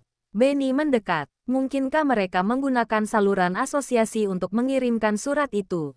Tidak mungkin. Wu Heng menggelengkan kepalanya. Glenda melanjutkan. Selain gereja, apakah kita punya musuh lain? Maksudku, mereka yang bisa mengancam para pahlawan. Xiao Xiao mengangkat tangannya. Bukankah orang yang menghalangi pintu masuk desa Sky Fox terakhir kali mengatakan bahwa bos mereka adalah seorang pahlawan? Itu tentang uskup dari 12 agama suci surgawi, yang dikabarkan sebagai pahlawan. Wu Heng berkata, kemungkinannya kecil. Kami melakukannya dengan cukup efisien. Jadi mereka mungkin tidak tahu itu kami. Lagi pula, mereka adalah penjahat yang dicari oleh asosiasi. Jadi mereka tidak berani mempublikasikannya. Oh, Xiao Xiao mengangguk untuk menunjukkan bahwa dia mengerti, dan terus menyentuh dagunya untuk berpikir. Benny berkata, kata-kata tahta suci tidak mungkin menjadi Tuhan di baliknya. Ruangan itu tiba-tiba menjadi sunyi. Sang permaisuri tersenyum dan berkata, mereka semua menggunakan penyergapan terlebih dahulu. Bagaimana mungkin mereka dewa? Jika mereka benar-benar dewa, mereka tidak akan membutuhkan metode seperti itu. Mereka mungkin tidak akan sekuat itu. Setelah mendengar ini, beberapa orang merasa itu masuk akal. Permaisuri melanjutkan analisisnya. Gereja memiliki fondasi yang dalam. Kau memiliki kemampuan meramal. Jadi tidak mengherankan jika mereka punya cara untuk memprediksi keberadaanmu. Bersiaplah, Yang Mulia. Apa yang Anda katakan masuk akal. Wu Heng setuju. Saya punya benda langka yang disebut tempurung kura-kura. Tidak mengherankan bahwa tahta suci memiliki objek nubuat yang ajaib, atau menyimpulkannya. Dengan cara lain, bahkan terasa normal, yang harus Anda lakukan adalah bersiap untuk menghadapinya. Karena ini tahta suci, kamu harus siap menghadapi 4 pahlawan, kata Granda lembut. Xiao Xiao bertanya dengan rasa ingin tahu. Jika mereka bisa mendapatkan pahlawan, tidak bisakah mereka mendapatkan lebih banyak lagi? Sang Ratu berkata dengan marah, jika ada lebih banyak pahlawan, mereka tidak perlu disergap. Mereka bisa datang dan langsung membunuh mereka. Oh, masuk akal. Xiao Xiao terus menggosok dagunya. Aku akan bertanya pada Lilith tentang keberadaan pemimpin agama itu, kata Wu Heng, lalu mengeluarkan ponselnya dan langsung menelepon. Setelah nada tunggu singkat, suara dingin Lilith terdengar dari gagang telepon. Ada apa? Beralih ke mode video. Layar berkedip, memantulkan wajah anak kecil yang lembut. Lilith mempertahankan bentuk lolitanya. Gaun putri gotik hitamnya membuat kulitnya tampak seputih salju, dan matanya sangat cerah. Apakah kamu masih sibuk di sana? Wu Heng bertanya sambil tersenyum. Nadanya santai. Tunggu, Liz. Yang kau atur untuk datang. Suara Lilith terdengar sangat tenang. Setelah orang-orang dari asosiasi mengantarnya, aku akan membawanya ke Pulau Harta Karun. Liz, wanita hamil yang dipilih oleh Vatikan, seharusnya menjadi wadah untuk membangkitkan kembali pemimpin agama sebelumnya. Jika Ratu tidak enggan, dia mungkin sudah menjadi korban konspirasi Vatikan. Pada akhirnya, Wu Heng menukarnya melalui asosiasi. Belum dikirim. Wu Heng sedikit mengernyit. Bukankah Vatikan sudah mengirim orang untuk menyusul? Asosiasi bertanggung jawab atas pengawalan itu. Lilith mendengus. Menurutmu aku akan mempercayai orang-orang dari tahta suci? Wu Heng merenung sejenak, lalu bertanya, apakah pemimpin agama itu sudah kembali ke asosiasi? Dia belum kembali, kata Lilith. Tidak ada kabar sejak dia kembali ke kuil. Tidak ada kabar. Apa kau sedang merencanakan sesuatu lagi? Canda Wu Heng. Lilith meliriknya dengan tenang dan berkata, asosiasi mengawasinya dengan ketat. Dia tidak berani bertindak gegabah. Setelah jeda, ia memperlambat suaranya. Kamu harus bersikap baik di sana dan berhenti memprovokasi tahta suci. Tunggu saja sampai ini berlalu. Ya, kau benar, jawab Wu Heng. Tapi hatinya sudah yakin. Pada dasarnya dapat dipastikan bahwa tahta suci sedang merencanakan sesuatu lagi. Jadi, apa yang kau inginkan dariku? Lilith memiringkan kepalanya dan menatapnya lurus-lurus. Ada pula beberapa harapan dalam ketidakpedulian, yang terlalu memalukan untuk diungkapkan secara langsung. Wu Heng melirik ke samping tanpa disadari. Lilith, yang berada di seberang layar, tajam menatap ke arahnya dan langsung menyadari bahwa ada orang lain di luar layar. Ekspresinya langsung kembali ke ketidakpedulian. Aku akan memberitahumu sebelumnya saat aku kembali. Baiklah, cukup sekian untuk saat ini. Aku akan mengirimimu pesan ketika aku punya waktu. Wu Heng mengerjap. Lilith memutar matanya ke arahnya dan berkata, baiklah, kita bicarakan nanti. Panggilan berakhir dan layar menjadi gelap. Glenda berkata dari samping, tampaknya tahta suci sangat mungkin melakukan sesuatu. Wu Heng menyimpan teleponnya dan berkata, orang-orang ini tidak ada habisnya. Benar sekali. Itu sangat menyebalkan, kata Xiao Xiao setuju. Ledakan-ledakan gelombang. Terdengar ketukan cepat di pintu. Diikuti suara Pilipa. Wu Heng. Aku siap. Kapan kita berangkat? Wu Heng membuka pintu dan berlari menemui Pilipa dengan wajah penuh kegembiraan. Aku benar-benar tidak ingin melemahkan minatnya. Setelah ragu sejenak, dia berkata, kamu dan Sanara tidak bisa pergi. Sialan, apa kau mengingkari janjimu? Senyum Pilipa langsung membeku, dan alisnya terangkat tinggi. Wu Heng merangkul bahunya dan setengah mendorong, setengah menyeretnya turun, sambil membujuknya. Jangan khawatir, dengarkan penjelasanku. Aku telah mengungkap konspirasi besar.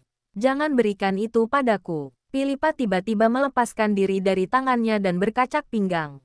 Kalau kau tidak memberiku alasan yang masuk akal hari ini, aku akan. Matanya berputar dan dia berkata, aku akan gantung diri. Xiao Xiao melayang ke samping sambil memegang dagunya. Suster Pilipa, mengapa Anda seperti anak kecil? Kaulah anak itu, ya. Ada apa? Mata Pilipa melebar, dan kata-katanya tercekat di tenggorokannya. Saat kami menuruni tangga, semua mata tertuju pada kami. Sanara sudah berganti pakaian untuk bepergian, dan yang lainnya telah berkumpul di aula. Wu Heng memandang sekeliling dan berkata, saya baru saja menerima berita bahwa seseorang berencana menyerang saya selama pekan keberanian. Begitu kata-kata itu terucap, seluruh aula tiba-tiba menjadi sunyi. Menyergap pahlawan. Viola menyipitkan mata. Apakah mereka sedang mencari kematian? Sanara pun bertanya. Siapa dia? Kamu tahu. Saat ini ada spekulasi bahwa dia adalah pahlawan tahta suci. Tetapi detailnya belum dapat dikonfirmasi. Kata Wu Heng sambil berjalan mendekat dan duduk di sofa. Fatikan lagi. Sepertinya tahta suci mengincar pulau harta karun. Selalu muncul dan menimbulkan masalah di sini. Mini membawakannya secangkir teh herbal. Sanara melanjutkan. Karena kamu tahu ini jebakan. Batalkan perjalanannya. Wu Heng berkata. Jika aku tidak pergi kali ini, mereka hanya akan menyembunyikan rencana mereka selanjutnya lebih dalam lagi. Sanara ragu untuk berbicara. Matanya penuh kekhawatiran. Viola berkata dengan serius. Kalau begitu, tuanku, aku akan menemanimu. Sekarang dia adalah pahlawan dan memiliki kemampuan untuk melawan pahlawan. Kau tinggal saja dan urus pulau harta karun. Wu Heng menarik napas dalam-dalam. Itu bukan masalah besar. Kalau memang mereka, aku yakin bisa mengurangi jumlah pahlawan Vatikan. Para saudari perihutan mendengarkan dengan tenang. Mata mereka terbelalak seiring berjalannya percakapan. Ada begitu banyak sekali informasi. Tahta suci menyergap para pahlawan. Dan Wu Heng juga berencana memanfaatkan situasi tersebut dan mengurangi jumlah pahlawan lawan. Apakah ini berita yang dapat saya dengar? Hanya mendengarkan beberapa orang berbicara. Saya merasa takut. Setelah menjelaskan situasinya secara singkat kepada yang lain, Wu Heng melanjutkan. Viola akan bertanggung jawab atas Treasure Island. Pilipa akan bertanggung jawab atas pemantauan rute. Dan kalian semua juga akan menjalankan tugas kalian. Jika situasi semakin tak terkendali, kalian harus segera menggunakan tiket kalian untuk pergi. Setelah jeda sejenak, ia menatap Sanela dan Pilipa lagi. Aku tidak akan membawa kalian kali ini. Setelah masalah ini selesai, kita bisa tinggal di sana beberapa hari lagi. Tidak masalah kita pergi atau tidak. Yang penting hati-hati, kata Sanara lembut. Pilipa pun menurutinya. Aku tahu, kamu juga harus kembali dengan selamat. Jangan khawatir, kata Wu Heng. Lalu melanjutkan mengeluarkan beberapa tiket kereta api dari ring luar angkasa dan membagikannya kepada orang-orang yang hadir. Meskipun ramalan menunjukkan bahwa Treasure Island aman, Anda tetap harus berhati-hati. Setelah membagikan tiket, ia mengeluarkan 2 ponsel dan menyerahkannya kepada para saudari peri kayu. Ini alat komunikasi. Kalian masing-masing dapat 1. Nanti aku biarkan Sanara mengajari kalian cara menggunakannya. Terima kasih, Tuan. Adik perempuan di antara para peri kayu berteriak gembira dan segera mengambilnya. Dia mengendalikannya dengan sangat terampil. Mungkin karena dia pernah melihat Sanara menggunakannya sebelumnya. Setelah mengobrol sebentar dengan beberapa orang, Wu Heng melihat jam. Sudah hampir pukul 9. Aku pergi sekarang. Hubungi aku kalau ada apa-apa. Oke, semua orang mengangguk. Di halaman, Wu Heng mengeluarkan topi kondektur dan bersiap untuk pergi. Sanela mendekat dan melemparkan dirinya ke pelukannya. Kembalilah dengan selamat. Wu Heng tersenyum. Mengelus rahang tegang gadis itu dengan ibu jarinya. Lalu mencium bibirnya dengan lembut. Jangan khawatir, semuanya baik-baik saja. Baiklah, aku percaya padamu. Sanara tersenyum dan mengangguk. Kemudian, Mini datang dan melemparkan dirinya ke dalam pelukannya. Wu Heng juga memegang wajahnya dan menciumnya dengan lembut. Para pelayan berbaris dan saling berpelukan untuk mengucapkan selamat tinggal. Setelah orang-orang yang dikenalnya selesai, Penyihir Viola berjalan sedikit kaku dan juga menawarkan pelukan. Tuan, katanya dengan suara setipis nyamuk, dan wajahnya memerah ketika dia mendongak. Wu Heng pun mencium keningnya dengan lembut. Pulau harta karun ada di tanganmu. Jaga rumahmu baik-baik. Ya, jawab Viola sambil tersipu dan bergegas pergi. Para saudari peri kayu berdiri terakhir. Mata adik perempuannya, Sylvain, berbinar. Dan saat ia hendak melangkah maju, ia ditarik kembali oleh adiknya. Mereka memberi hormat bersama. Tuan, selamat jalan.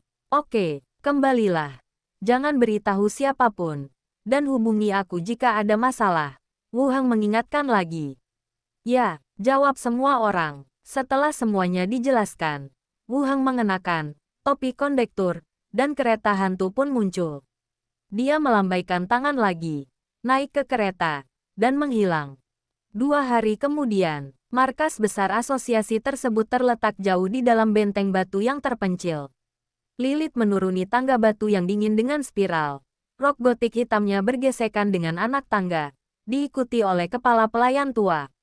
Salah satu lengan bajunya kosong, seolah-olah ada lengan yang hilang, tetapi punggungnya masih tegak. Di dalam aula, batu-batu cahaya yang bergoyang meregangkan sosok-sosok manusia dan mendistorsi proyeksi mereka ke dinding-dinding batu. Beberapa anggota asosiasi berdiri diam, dan di tengahnya berdiri seorang wanita tua bungkuk dengan kulit keriput. Kepala suku Lilith, semua orang memberi hormat serempak. Suara mereka bergema di aula batu. Wanita tua itu juga menundukkan kepalanya. Gerakannya lambat namun penuh hormat. Setelah memberi hormat, dia diam-diam mengangkat matanya dan menatap pemimpin legendaris asosiasi tersebut dalam cahaya batu penerangan. Aku hanya tidak menyangka dia begitu muda dan cantik. Lilith duduk di kursi utama dan berkata, tidak perlu sopan. Semua orang berdiri, dan kapten terdepan minggir. Pemimpin, list dari kuil telah diantar dengan selamat. Wanita tua itu memberi hormat lagi. Suaranya serak. Kepala Lilith. Mata Lilith tertuju padanya. Apakah kamu tahu siapa yang ingin kamu keluar? Suara Liz datar. Itu putri rubah langit. Lilith mengangkat alisnya. Saya pikir saya akan mendengar nama seperti Wu Heng atau Treasure Island. Tetapi saya tidak menyangka itu akan menjadi karakter dalam film tersebut. Tampaknya anak itu belum menceritakan sesuatu kepadaku. Lilith tidak bertanya lebih lanjut dan berkata dengan tenang.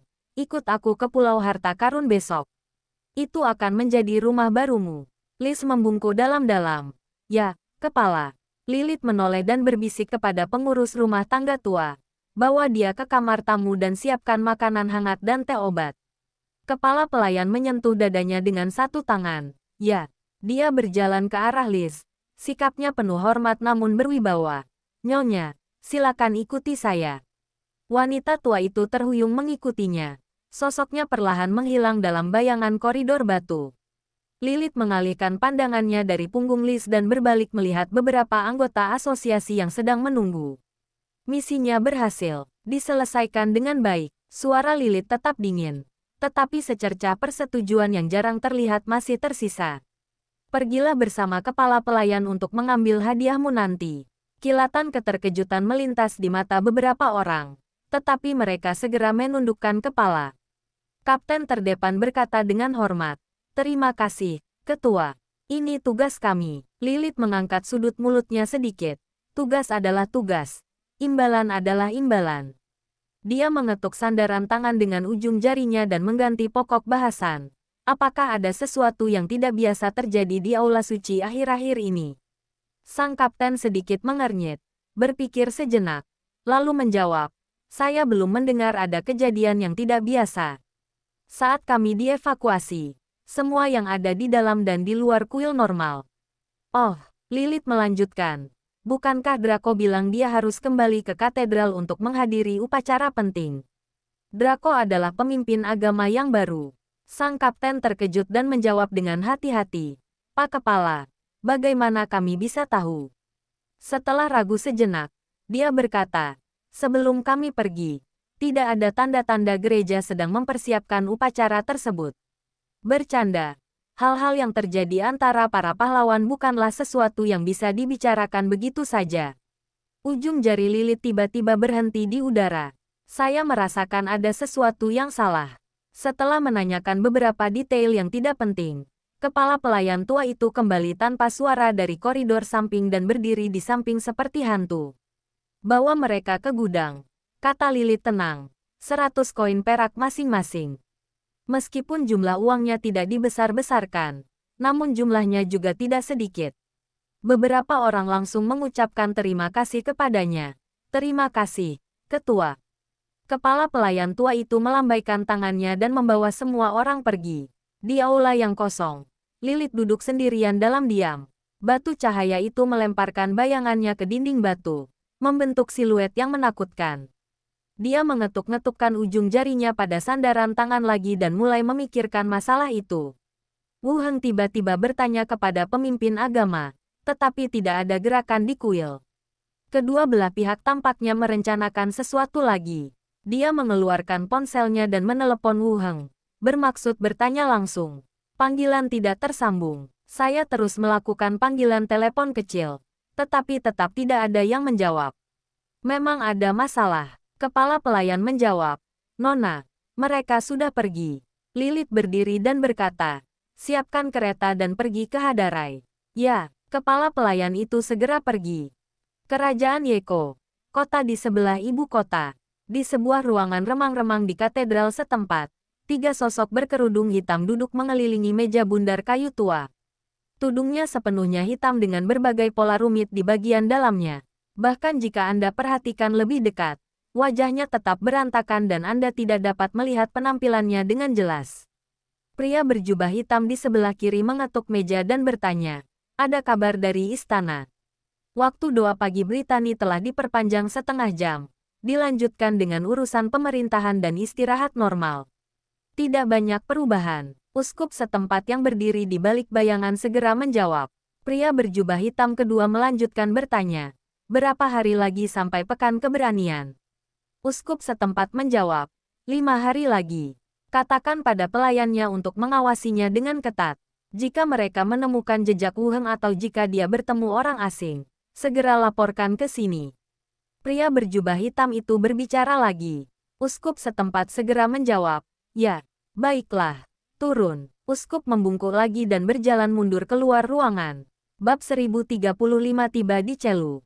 Dengan kepergian uskup setempat, ruangan itu menjadi hening sejenak, hanya terdengar suara angin dari pintu yang tertutup yang meniup batu cahaya yang tergantung pada tali. Cahaya redup membentangkan bayangan ketiga orang itu. Tindakan ini pasti akan membuat asosiasi marah, terutama pedang keadilan yang ada di masa kini. Tetapi tahta suci tidak dapat lagi mengurus begitu banyak hal. Laju pertumbuhan Wu Heng masih meningkat pesat. Sekte Lingqi didirikan di berbagai tempat, dan Pulau Harta Karun telah melahirkan pahlawan kedua. Adapun para cendekiawan di masyarakat Hongwen yang bersedia mencatat sejarah, mereka pasti akan menuliskannya ke dalam catatan sejarah. Namun ini bukan kabar baik bagi Vatikan. Hal ini juga memaksa tahta suci untuk mengambil tindakan sesegera mungkin. Jika tidak, semakin lama ditunda, semakin sulit membunuh lawan. Pria berjubah hitam di sebelah kiri akhirnya berbicara. Suaranya masih serius dan acuh tak acuh. Jika Wu Heng tidak datang untuk berpartisipasi dalam pekan keberanian. Sosok di tengah mengusap cangkir tehnya dengan jari-jarinya. Sang peramal tidak akan membuat kesalahan. Dia pasti akan datang, dan akan muncul di tempat acara tepat waktu. Orang di sebelah kanan melanjutkan. Kita ikuti saja sang peramal. Soal apakah akan ada kesalahan, itu bukan urusan kita. Ketiganya saling berpandangan dan tidak mengatakan apa-apa lagi. Britani sedang hamil. Orang di tengah mengalihkan topik pembicaraan ke Britani. Sekarang seluruh kerajaan mempromosikan gagasan bahwa Wu Heng adalah pahlawan dari kerajaan Yeke, dan mereka ingin mengikatnya dengan kerajaan. Orang di sebelah kiri berkata, tidak masalah. Dia pasti sudah menandatangani kontrak dengan Wu Heng. Kalau Wu Heng mati, dia tidak akan bisa bertahan hidup. Bagaimana kalau kita atur beberapa acara tak terduga untuk anaknya? Reinkarnasi Saidu mati di tangannya, kata si perantara dengan suara berat. Jangan sentuh anak itu. Kalau Wu Heng tahu, itu hanya akan memengaruhi rencana kita selanjutnya. Orang di sebelah kanan melanjutkan. Selain dia, yang lainnya tidak penting. Dua orang lainnya mengangguk, merasa itu masuk akal. Bahkan para pahlawan baru yang muncul di Treasure Island tidak berarti apa-apa bagi tahta suci. Selama Wu Heng meninggal, tak ada hal lain yang penting. Setelah membahas masalah itu, mereka bertiga duduk bersama dan meninjau kembali rencana tersebut. Lalu dia perlahan berdiri dan pergi. Semuanya sudah siap, sehebat apapun dia. Selama dia berani datang dan selama dia masih dibatasi oleh para pahlawan, dia pasti akan mati kali ini. Tahta suci juga akan menghapus semua rasa malu sebelumnya. 3 hari kemudian, mereka tiba di hutan di luar ibu kota kerajaan. Wu Heng duduk di atas batu besar yang ditumbuhi tanaman merambat, sambil memainkan telepon selulernya. Begitu aku turun dari kereta hantu dan mengeluarkan ponselku, aku dibombardir dengan serangkaian pesan teks dari Lilith. Pertama, dia mengatakan bahwa dia telah menjemput Liz dan sudah berangkat ke Treasure Island. Kemudian, mereka bertanya kepadanya di mana dia berada, apakah dia telah menemukan tindakan apapun dari tahta suci, dan untuk menghindari konflik apapun. Wu Heng berpikir sejenak dan hanya bisa menjawab bahwa dia diundang ke kerajaan Yeko dan dia tidak tahu apakah tahta suci punya konspirasi apapun. Ia kemudian menambahkan bahwa jika perang benar-benar pecah, Vatikanlah yang akan menargetkannya. Setelah diedit, saya langsung mengirimkannya. Kuas gelombang. Pada saat ini, Benny terbang kembali dari kejauhan, menembus kabut di hutan. Tubuh rohaninya yang tembus cahaya bersinar di bawah sinar matahari terbenam. Dia menemukan lokasi Wu Heng dan segera terbang. Bisakah kau berada di tempat yang lebih mudah terlihat? Sulit sekali menemukan kucing itu di sini. Aku hanya takut ketahuan musuh. Wu Heng menyimpan ponselnya dan bertanya, bagaimana? Tidak, ada target mencurigakan di distrik timur. Dan tidak ada pahlawan level 20 yang terlihat, jawab Benny. Saat dia berbicara, 3 hantu lainnya muncul di udara satu demi satu. Permaisuri berkata, Gereja Vatikan dibatasi dan saya tidak bisa masuk, tetapi saya tidak menemukan sesuatu yang aneh di daerah sekitarnya. Kemudian, Glenda dan Xiao Xiao juga melaporkan penjelajahan mereka di lokasi tersebut. Tidak ditemukan jejak sang pahlawan, juga tidak ditemukan hal aneh apapun. Setelah mendengarkan pengantarnya, Wu Heng sedikit mengernyit. Glenda menghampiri Penny dan bertanya, tidak ada tanda-tanda dari pihakmu juga? Tidak, saya sudah memeriksa dengan teliti dan tidak menemukan jejak sang pahlawan, jawab Benny. Glenda mengangguk, berpikir sejenak, lalu menganalisis. Ada 2 kemungkinan. Pertama, mereka bersembunyi dengan baik, dan kota ini padat penduduk, jadi sulit bagi kami berempat untuk menemukan mereka dalam waktu singkat. Kemungkinan kedua, mereka tidak bersembunyi di kota, tetapi mencoba melacak kami dengan berbagai cara. Permaisuri melanjutkan, kemungkinan kedua lebih mungkin. Kau sudah lama berperang melawan tahta suci. Mereka pasti sudah tahu beberapa kemampuan dan metodemu. Kenapa mereka tinggal di kota ini dan menunggu kau menemukan mereka? Xiao Xiao memegang dagunya dan mengangguk berkali-kali. Memang seharusnya begitu. Ayo kita ke kota dulu. Wu Heng berdiri dan menepuk-nepuk debu di pantatnya. Kita bicarakan nanti setelah bertemu Brittany. Sambil berkata demikian, dia berjalan menuju kota. Xiao Xiao terbang di sampingnya dan berkata, jalan-jalan di kota sudah terang benderang sekarang. Putri, kau benar-benar cepat. Glenda tersenyum dan berkata, Brittany, kamu selalu menggunakan Treasure Island sebagai referensi pembangunan. Wajar saja kalau setelah naik tahta, kamu akan membangun lampu jalan terlebih dahulu. Saya ingat betapa repotnya waktu kami memasang lampu jalan. Kenang Xiao Xiao.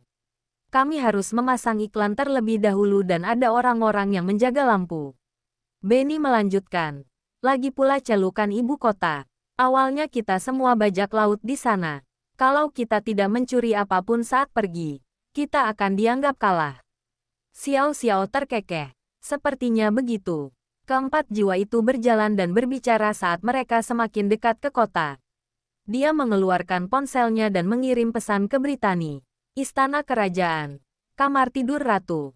Senja mengalir masuk melalui jendela, meninggalkan bayangan berbintik-bintik di karpet. Brittany bersandar di sofa. Ujung jarinya mengelus perutnya yang agak membuncit. Yang mulia, coba tebak apa yang kudengar di pasar hari ini. Pelayan itu berdiri di sampingnya, mengambil buah dari mangkuk dan menyuapkannya kepada Brittany. Lalu ia melanjutkan. Sekelompok ahli rune properti telah menatap lampu jalan setiap malam, mencoba meniru rune yang ada di sana. Mereka sudah melakukan ini selama 3 atau 4 hari. Bagaimana mungkin seseorang dengan kecerdasan sebesar itu bisa menjadi master rune? Brittany terkekeh dan melanjutkan. Kapan-kapan, buat pengumuman di depan umum yang memberi tahu mereka bahwa menatap lampu jalan secara langsung itu berbahaya bagi mata mereka. Ayo kita peringatkan mereka. Buat apa repot-repot dengan mereka? Kamu ngomong sekarang. Pikir kita takut mereka akan tahu. Gerutu gadis kecil itu. Pelayan pribadinya adalah pelayan kecil yang melarikan diri bersama Brittany. Kini ia telah tumbuh menjadi wanita yang sangat mulia. Sebagai orang kepercayaan yang selalu berada di sisinya dan satu-satunya yang mengetahui semua rahasia antara dirinya dan Wu Heng. Status gadis kecil itu tak lagi sebanding dengan pejabat wanita biasa. Ding-dong gelombang. Telepon di atas meja kopi kristal tiba-tiba menyala. Brittany meliriknya. Dan pelayan itu segera mengangkat telepon dan menyerahkannya kepadanya. Ini, Brittany melihat isinya. Mengangkat alisnya. Dan segera membalas pesan tersebut. Apakah ini kabar baik? Tanya gadis kecil itu sambil tersenyum. Iya, jawab Brittany sambil mengunci ponselnya. Suruh dapur menyiapkan makan malam. Pastikan makanannya mengenyangkan. Baiklah. Apakah kamu butuh bantuanku berjalan di halaman? Lanjut gadis kecil itu. Tidak. Beritahu saja aku kalau makan malam sudah siap. Lanjut Brittany. Dan jangan lupa ketuk pintu.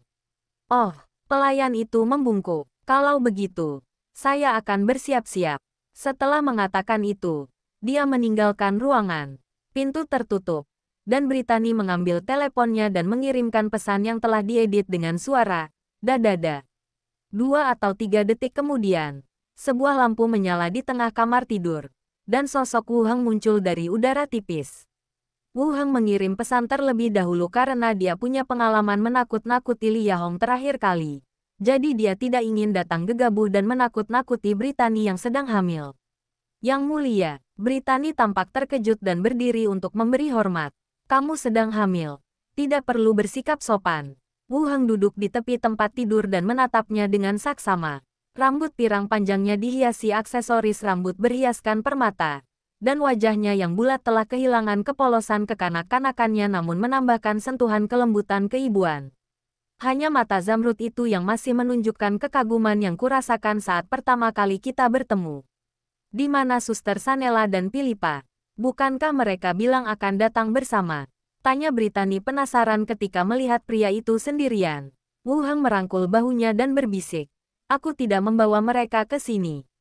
Melihat keseriusannya, Brittany mengerutkan kening. Apakah terjadi sesuatu? Seseorang ingin memanfaatkan keikutsertaanku di pekan keberanian untuk menyerangku. Wu Heng mengeratkan cengkeramannya di bahunya. Apa? Pupil mata Brittany tiba-tiba mengecil. Dan dia berkata dengan cemas, tidak mungkin. Aku belum memberi tahu siapapun. Tidak ada yang tahu kau akan datang. Jangan khawatir. Wu Heng memberi isyarat agar dia berhenti berteriak. Lalu melanjutkan. Ini bukan salahmu. Pihak lain mungkin sudah memprediksi. Atau menggunakan metode yang tidak kita pahami. Untuk mengetahui bahwa aku akan menghadiri acara ini. Brittany meraih kerahnya dan berkata. Kalau begitu kau masih bisa datang. Tidak masalah kalau kita batal kali ini. Ini jebakan. Jadi aku datang lebih sering lagi. Wu Heng menyela. 2 hari lagi. Selama pekan keberanian. Kau akan mengatur perayaan sesuai rencana. Aku akan menemukan musuh dan melenyapkan mereka. Brittany menggigit bibir bawahnya dan akhirnya mengangguk. Saat keduanya sedang berbincang, Xiao Xiao terbang dan muncul di udara. Halo. Putri saudari. Xiao Xiao. Perhatian Brittany teralihkan dan dia tersenyum. Xiao Xiao terbang mendekat dan menunjuk perutnya. Kakak, yang di dalam itu saudara laki-laki atau perempuan? Sulit untuk mengatakannya sekarang. Kamu suka yang mana? Tanya Brittany sambil tersenyum. Aku bisa melakukan apa saja. Xiao Xiao memiringkan kepalanya. Mulai sekarang, aku akan membantumu mengurus anak-anak.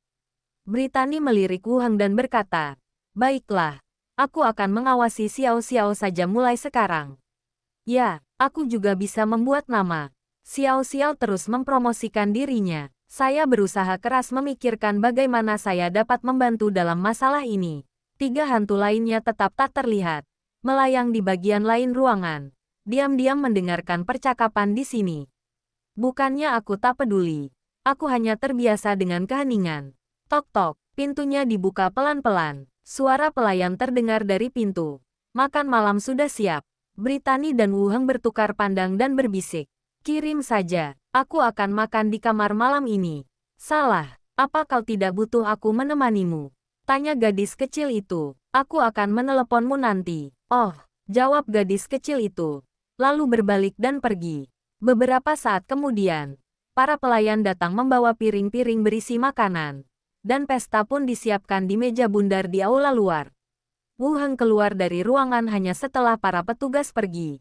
Ketel kedap suara diletakkan di tengah, dan Brittany dan aku makan dan mengobrol.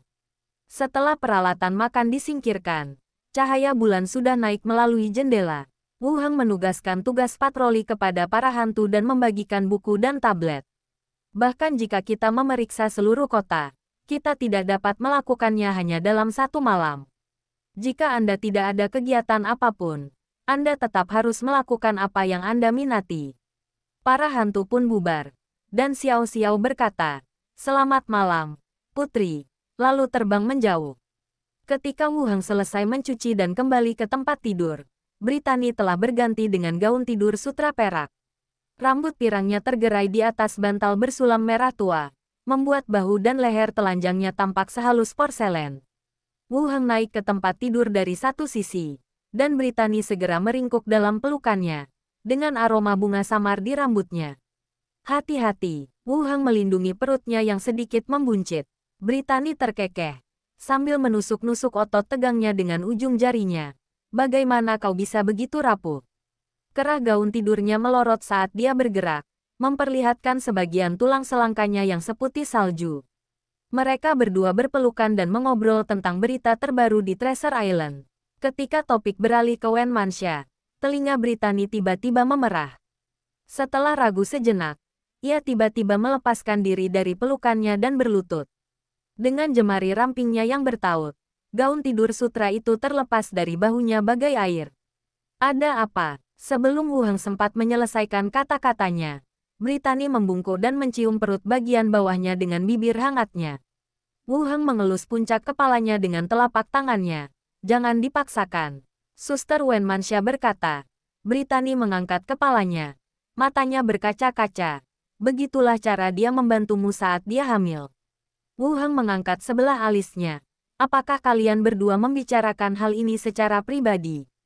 "Tidak, tidak." Wajah Brittany langsung memerah, dan dia mengerutkan bibirnya dengan keras kepala.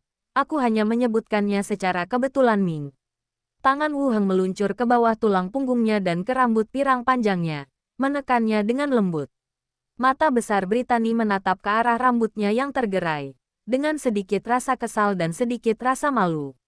Lalu alihkan pandangan. Cahaya bulan bersinar melalui tabir, dan keduanya menikmati kebahagiaan setelah perpisahan singkat mereka.